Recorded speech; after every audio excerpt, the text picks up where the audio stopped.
I'm Scott Laningham at Information on Demand 2013 and have a wonderful opportunity now to speak with a major speaker here and host of the conference, Jake Porway. Hi, Jake. Hey, Scott. Thanks for being here. Oh, my pleasure. Taking the time in your busy morning. No, not at all. Let me tell them a little bit about you. Jake is a machine learning and technology enthusiast, former data scientist in the New York Times R&D labs, and founder of DataKind, an organization bringing together leading data scientists with high-impact social organizations to tackle their data challenges, typically on a pro bono basis, from what I understand. That's right. Yeah.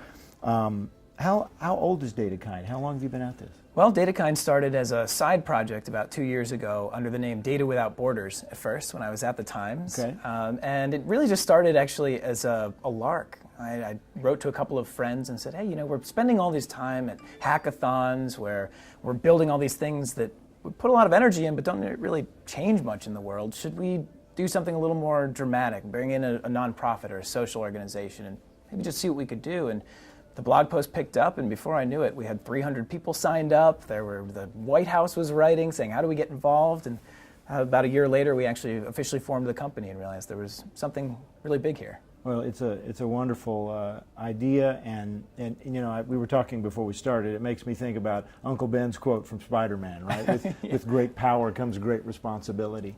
Yeah. There's something to that with your thoughts here, I think right? that's absolutely right. You know, we have this great privilege of almost being like superheroes, to use the Uncle Ben analogy, in this world. You know, data scientists right now, they're like ordinary people who have these extraordinary powers that can do more than just build their businesses up. I mean, data is now touching every field, and these are the few people who know how to use it to change everything from how we watch movies to how healthcare is delivered. And when you have those abilities, it does feel like you should be doing something more with it. Not to say that the other stuff isn't valuable as well, but just that there's more out there than just business. How big are we going to think, right? Exactly. Yeah. Right. You know, I love how your website bio describes you as having a love for all things related to pattern recognition, data visualization, and I love this line, and that happy union where a huge amount of information slams into something smart enough to do something. Oh, it's so nerdy to hear it spoken back to me. It's but cool, though. Well, thank you. So how are we doing in the progression toward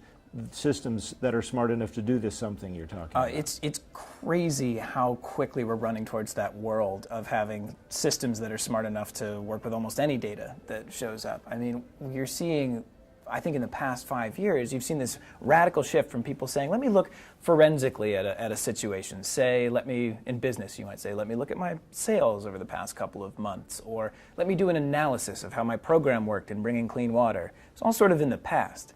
Now, all of a sudden, there's huge amounts of information streaming in real time. You're getting all these disparate data sources that never existed before that are suddenly requiring machinery to make decisions much more quickly. And you're seeing that the groups that are able to adapt to data as it comes in are clearly the ones that are going to succeed in the 21st century. And so I think we're getting, you know, ever closer to that world where we have lots of technology that can do smart things with the data that's out there. And I'm excited to see where it goes.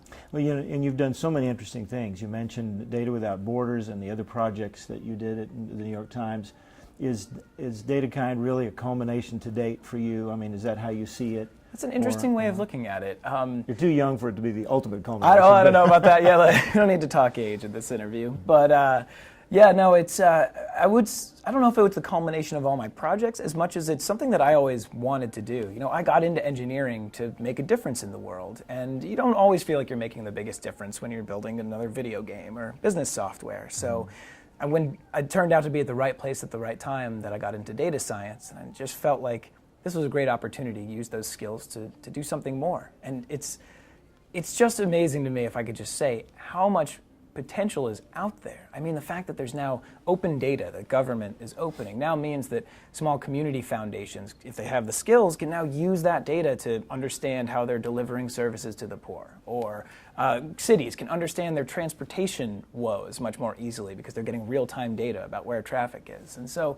I don't know if it's necessarily the culmination of my work. Hopefully not. I hope there's a lot more to come. But Sure. It does seem to be a very a focal point for a lot of the projects and where the world is right now, and that's very exciting to You me. strike me as somebody that's going to have a bunch of culmination points along the way. I hope so. Fingers crossed. Which is sort of what data analytics is anyway, right? I mean, it's culminating and making sense of it all. And That's great. Can you share some examples of DataKind projects? I mean, absolutely. Love to hear one. Oh, yeah, sure.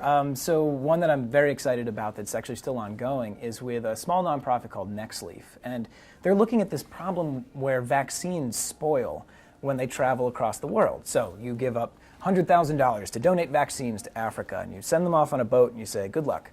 And it turns out on the way, the refrigerators they're in break down, or they get stuck on this truck as they go to be delivered, and they overheat, or someone leaves the door open at a clinic, and it's tragic because people then get vaccinated with vaccines that no longer work. Right. They're not actually inoculated. And so this group, NextLeaf, has been attaching basically Android phones to these refrigerators, which report back the temperature and the GPS location of the refrigerators. And they've been using that to alert people when it got too warm. Say, hey, go close the fridge door, it's open. The clinic could use that information. And now they're starting to work with DataKind volunteers to analyze that data, to answer questions like which refrigerators are most reliable, or which paths are most reliable. And ultimately they're trying to find, can we predict when a refrigerator is going to fail before it does? And you can already see by bringing those kinds of analytics in with this small group that just making a small change there actually tangibly saves hundreds, maybe thousands of lives. And so that to me is a very exciting project. And it's still ongoing, so we won't have the official hard numbers on it yet, but the team is already helping them see which routes are most susceptible and which clinics are doing sort of better or worse at keeping vaccines safe. So I think that's a great project. Wow, that's cool.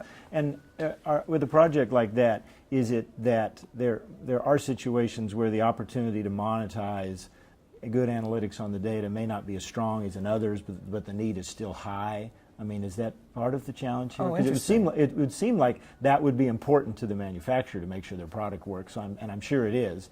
But maybe there are levels of responsibility even beyond the standard business ones that are still applied. No, that's a good point, and I think right now that there is it certainly would be incentive to keep those vaccines safe, but I don't know if people realize the data could be helping them do that better.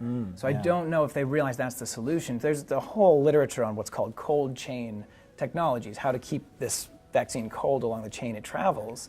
But I think it usually comes down to hardware solutions or better human monitoring. And This is the first time that we're able to say in this new world, hey, there's data available for the first time, and you can learn from that. So I think it's just a matter of the fact it's so new that no one has realized that's a way that you could solve this problem. So historically, we anticipate what the problems might be. We put all these things in place, but we didn't have this ability to completely pay attention to what's going on through that whole process. Exactly. And it's funny you mentioned process, because I think one of the things a lot of these companies, whether they're nonprofits or not, are learning is that just taking part in the sort of data science process becomes valuable. In particular, I think a lot of these groups go in thinking, we're going to find the smoking gun. I'm going to unlock the insights from my data. You hear that all the time in the marketing buzz, right? Like unleash insights and like monetize your company. But like no one really knows what that means or how that works. And a lot of the time, you get through a whole data science project and you don't have much to show for it. Turns out that you can't predict what your users are going to do, or you can't really tell if you show them this ad that they do something differently. But just by doing that process, just of trying to get there, you see huge changes in organizations. You see them start to understand how they need to be collecting data to help them answer those questions, or learning the boundaries of what is possible with data science and not. So I think one of the exciting things that people are learning right now is that just by trying to get to the point where you are making better decisions from data, even if you don't get there immediately, you end up vastly transforming yourself so that you're able to in the future. It's one of the exciting things to me, at least. I know you just have a little bit of time left, and you've got to get ready for the big show out there. Right. But what about trends that you see in the near term that have you enthusiastic, and is there anything that you're concerned about? Are we going in the right direction with this one? Yeah, I only have a little bit of time left. Bummer. This could go on for a while. I'll say quickly, I mean, there's so many things I'm excited about. Two big ones, I think, are personalized health. The fact that people are starting to instrument themselves with the quantified self movement now gives so much more data about yourself and about your health that you're just going to see healthcare explode. You're going to be able to do these sort of remote clinical trials. You're going to be able to unlock the genome. I know I'm speaking very vaguely, but I think people could hear other places how big data is going to change healthcare. Sure. I think the explosion of mobile technology is also just amazing, because all of a sudden now every interaction that people have through cell phones creates data, and you've got 90% of the world's population covered by a cell phone signal. So that's going to rapidly transform how we see things. But to me, the biggest thing that I'm concerned about, sort of two related ideas. The biggest, I think, is just getting past the hype of big data, because there is something here, right? There's value in having more data. But unfortunately, it's still treated as a mystery. You know, it's, oh, big data is, you know, it's something you can unlock your insights with if you buy this software, buy this technology. And it reminds me a lot of the early days of literacy, when the monks were the only ones who could read, and you just sort of had to rely on them to be literate. And I think we're doing ourselves a disservice by not helping people understand data from this accessible point of view, making it less scary to them, because it's going to require all of us to be aware of it to actually be able to do any good. So I'd like to see more case studies. I think we need to see more people saying how they did what they did. Yeah, okay. So that we all feel like it's a little less magical, and like we all might be able to get into this conversation.